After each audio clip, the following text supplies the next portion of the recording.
Good evening. Nearly 10 years ago, America suffered the worst attack on our shores since Pearl Harbor. This mass murder was planned by Osama bin Laden and his al-Qaeda network in Afghanistan and signaled a new threat to our security, one in which the targets were no longer soldiers on a battlefield, but innocent men, women, and children going about their daily lives. In the days that followed, our nation was united as we struck at al-Qaeda and routed the Taliban in Afghanistan. Then our focus shifted. A second war was launched in Iraq, and we spent enormous blood and treasure to support a new government there. By the time I took office, the war in Afghanistan had entered its 7th year. But al-Qaeda's leaders had escaped into Pakistan and were plotting new attacks, while the Taliban had regrouped and gone on the offensive. Without a new strategy and decisive action, our military commanders warned that we could face a resurgent al-Qaeda and a Taliban taking over large parts of Afghanistan. For this reason, in one of the most difficult decisions that I've made as president, I ordered an additional 30,000 American troops into Afghanistan. When I announced this surge at West Point, we set clear objectives: to refocus on al-Qaeda, to reverse the Taliban's momentum, and train Afghan security forces to defend their own country. I also made it clear that our commitment would not be open-ended and that we would begin to draw down our forces this July. Tonight, I can tell you that we are fulfilling that commitment. Thanks to our extraordinary men and women in uniform, our civilian personnel, and our many coalition partners, we are meeting our goals. As a result, starting next month, we will be able to remove 10,000 of our troops from Afghanistan by the end of this year, and we will bring home a total of 33,000 troops by next summer, fully recovering the surge I announced at West Point. After this initial reduction, our troops will continue coming home at a steady pace as Afghan security forces move into the lead. Our mission will change from combat to support. By 2014, this process of transition will be complete, and the Afghan people will be responsible for their own security. We're starting this drawdown from a position of strength. Al-Qaeda is under more pressure than at any time since 9/11. Together with the Pakistanis, we have taken out more than half of al-Qaeda's leadership. And thanks to our intelligence professionals and special forces, we killed Osama bin Laden, the only leader that al-Qaeda had ever known. This was a victory for all who have served since 9/11. One soldier summed it up well. The message, he said, is we don't forget. You will be held accountable no matter how long it takes. The information that we recovered from bin Laden's compound shows al-Qaeda under enormous strain. Bin Laden expressed concern that al-Qaeda had been unable to effectively replace senior terrorists that had been killed, and that al-Qaeda has failed in its effort to portray America as a nation at war with Islam, thereby draining more widespread support. Al-Qaeda remains dangerous, and we must be vigilant against attacks. But we have put al-Qaeda on a path to defeat, and we will not relent until the job is done. In Afghanistan, we've inflicted serious losses on the Taliban and taken a number of its strongholds. Along with our surge, our allies also increased their commitments, which helped stabilize more of the country. Afghan security forces have grown by over 100,000 troops, and in some provinces and municipalities, we've already begun to transition responsibility for security to the Afghan people. In the face of violence and intimidation, Afghans are fighting and dying for their country, establishing local police forces, opening markets and schools, creating new opportunities for women and girls, and trying to turn the page on decades of war.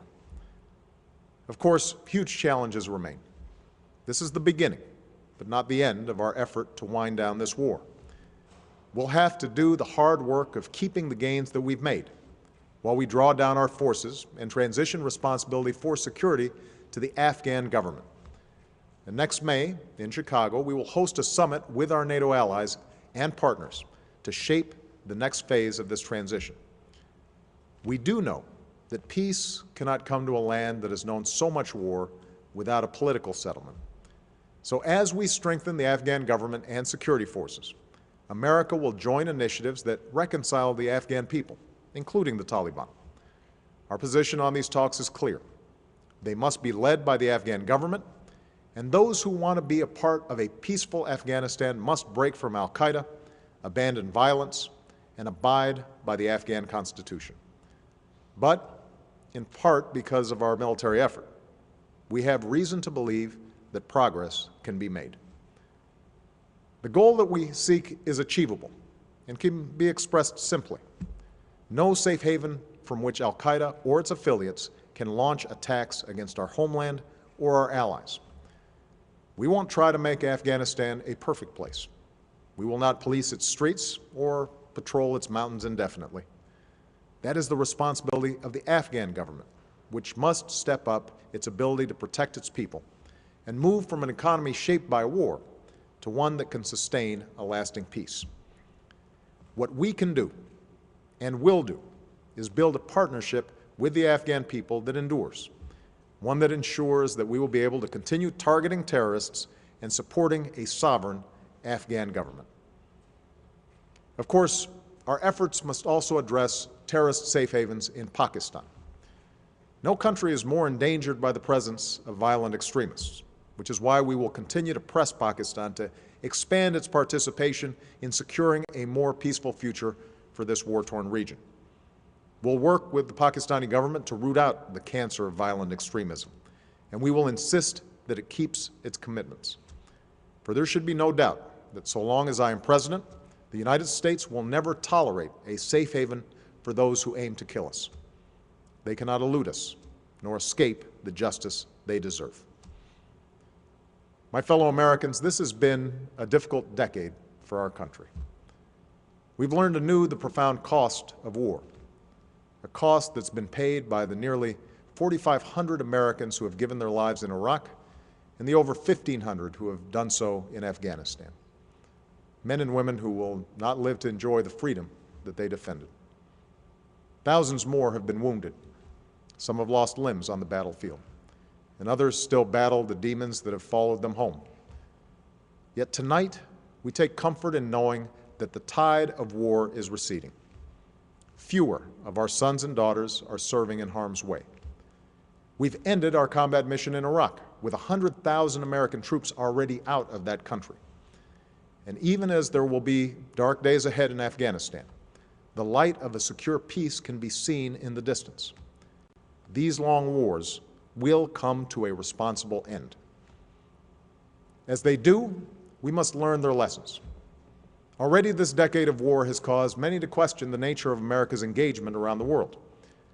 Some would have America retreat from our responsibility as an anchor of global security and embrace an isolation that ignores the very real threats that we face. Others would have America overextended, confronting every evil that can be found abroad. We must chart a more centered course. Like generations before, we must embrace America's singular role in the course of human events.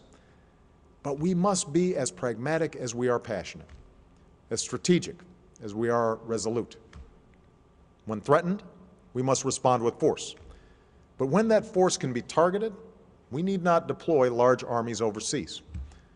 When innocents are being slaughtered and global security endangered, we don't have to choose between standing idly by or acting on our own.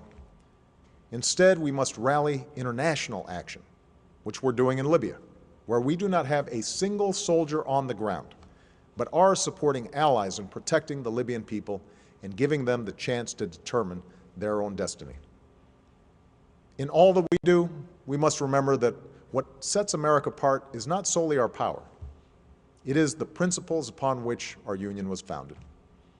We're a nation that brings our enemies to justice while adhering to the rule of law and respecting the rights of all our citizens. We protect our own freedom and prosperity by extending it to others.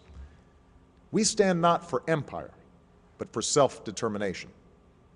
That is why we have a stake in the democratic aspirations that are now washing across the Arab world. We will support those revolutions with fidelity to our ideals, with the power of our example, and with an unwavering belief that all human beings deserve to live with freedom and dignity. Above all, we are a nation whose strength abroad has been anchored in opportunity for our citizens here at home. Over the last decade, we have spent $1 trillion on war at a time of rising debt and hard economic times. Now we must invest in America's greatest resource, our people. We must unleash innovation that creates new jobs and industries while living within our means. We must rebuild our infrastructure and find new and clean sources of energy. And most of all, after a decade of passionate debate, we must recapture the common purpose that we shared at the beginning of this time of war. For our nation draws strength from our differences, and when our union is strong, no hill is too steep, no horizon is beyond our reach. America, it is time to focus on nation building here at home. In this effort, we draw inspiration from our fellow Americans who have sacrificed so much on our behalf. To our troops, our veterans, and their families, I speak for all Americans when I say that we will keep our sacred trust with you and provide you with the care and benefits and opportunity that you deserve. I met some of these patriotic Americans at Fort Campbell. A while back, I spoke to the 101st Airborne that has fought to turn the tide in Afghanistan, and to the team that took out Osama bin Laden. Standing in front of a model of bin Laden's compound, the Navy SEAL who led that effort paid tribute to those who had been lost. Brothers and sisters in arms whose names are now written on bases where our troops stand guard overseas, and on headstones in quiet corners of our country where their memory will never be forgotten. This officer, like so many others I've met on bases in Baghdad and Bagram, and at Walter Reed and Bethesda Naval Hospital, spoke with humility about how his unit worked together as one, depending on each other and trusting one another, as a family might do in a time of peril. That's a lesson worth remembering, that we are all a part of one American family.